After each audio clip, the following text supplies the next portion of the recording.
Cap, mid cap और small cap.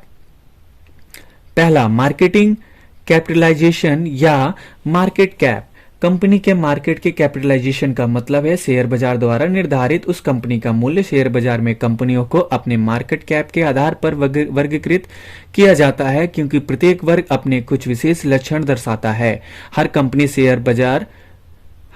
Share जारी करती है और जारी किए गए शेयरों की कुल संख्या कंपनी के 100% स्वामित्व हक, 100% ऑनरशिप को प्रदर्शित करती है। इस प्रकार यदि हमने किसी कंपनी द्वारा जारी किए गए कुल शेयर की संख्या और प्रत्येक शेयर की कीमत पता है तो हम उस कंपनी का मूल्य प्राप्त कर सकते हैं। इस तरह से निर्धारित किए गए कंपनी के मूल्य को मार्केट कैप कहा जाता है। कैसे होता है मार्केटिंग कैप? कंपनी का मार्केट कैपिटलाइजेशन कंपनी के शेयर का बाजार मूल्य जारी करने के लिए शेयरों की संख्या, कंपनी की कीमत के निर्धारण, बाजार की शक्तियां, मांग और आपूर्ति, डिमांड एंड सप्लाई के द्वारा होता है, जो कि सबसे सही कीमत निर्धारण है।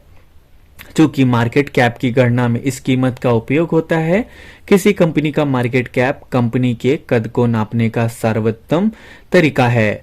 Large cap. लार्ज कैप की कोई मानक परिभाषा नहीं है और यह संस्था से दूसरे संस्था के लिए अलग हो सकती है, लेकिन एक सामान्य नियम के रूप में यदि एक कंपनी का मार्केट कैप 5,000 करोड़ रुपए से अधिक है तो इसको लार्ज कैप माना जाता है। एक लार्ज कैप कंपनी आमतौर पर अपने उद्योग में एक हावी खिलाड़ी होती है या ज्यादातर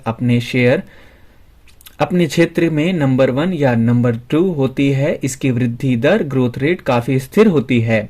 यह ध्यान दिया जाना चाहिए कि भारत में लगभग सभी लार्ज कैप कंपनियां वैश्विक परिदृश्य में मिड कैप या स्मॉल कैप कंपनियां हैं, क्योंकि दुनिया भर में कंपनियां आमतौर पर लार्ज कैप के रूप में तब वर्गीकृत होती हैं जब उनका मार्केट कैप 10 अरब डॉलर लगभग 29,000 करोड़ रुपए से अधिक हो।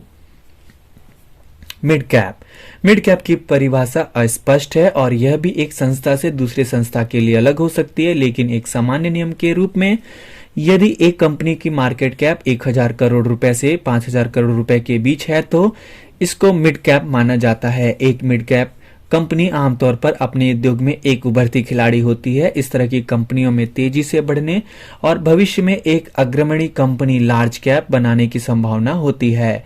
मिड कैप कंपनियां बहुत अधिक वृद्धि दर प्रतिशत में दिखा सकती हैं, क्योंकि उनकी बिक्री और मुनाफा कम होता है। चूंकि उनका आकार छोटा होता है और बिक्री और मुनाफे में छोटी सी वृद्धि भी प्रतिशत के रूप में व्यक्त किए जाने पर एक बड़ी संख्या हो जाती है। स्मॉल कैप, लार्ज कैप और मिड कैप कंपनियों की तरह स्मॉल कैप की परिभाषा भी ठोस नहीं है। यह एक संस्था से दूसरी संस्था के लिए अलग हो सकती है, लेकिन एक सामान्य नियम के रूप में यदि कंपनी का मार्केट कैप 1,000 करोड़ रुपए से कम है तो इसको स्मॉल कैप माना जाता है। एक स्मॉल कैप कंपनी आमतौर पर ऐसी कंपनी होती है जो अपने उद्योग में नई शुरू हुई हो।